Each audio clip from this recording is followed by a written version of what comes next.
ସମସ୍ତଙ୍କୁ ପୌଲ ଖ୍ରୀଷ୍ଟଙ୍କ ନାମରେ ପ୍ରେଜ୍ ଦ ଲର୍ଡ। ଆଜିର ଆଲୋଚକ ପ୍ରସଙ୍ଗ ହେଉଛି ଜଗତରେ ଥିଲେ ତଥାପି ଜଗତ ତାହାଙ୍କୁ ଚିହ୍ନିଲା ନାହିଁ। ଜହନ ଲିଖିତ ଶେଷ ସମାଚାର ଅଧ୍ୟାୟ 1 ପଦ ସଂଖ୍ୟା 10 ପଦରୁ 12 ପଦ ଯାଏଁ।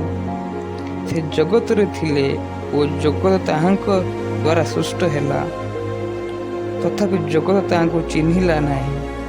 ସେ ଆପଣା ରାଜ୍ୟକୁ ଆସିଲେ, ତଥାପି ତାହାଙ୍କର ନିଜ ଲୋକମାନେ ତାହାଙ୍କୁ ଗ୍ରହଣ କଲେ ନାହିଁ। ମାତ୍ର ଯେତେ ଲୋକ ତାହାଙ୍କୁ ଗ୍ରହଣ କଲେ, ଅର୍ଥାତ୍ ଯେଉଁମାନେ ତାହାଙ୍କ ନାମରେ ବିଶ୍ୱାସ କଲେ, ସେ ସମସ୍ତଙ୍କୁ ସେ ଈଶ୍ୱର ସନ୍ତାନ ହେବା ନିମନ୍ତେ ଅଧିକାର ଦେଲେ।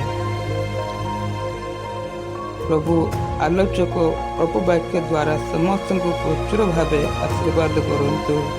ଆମେନ୍।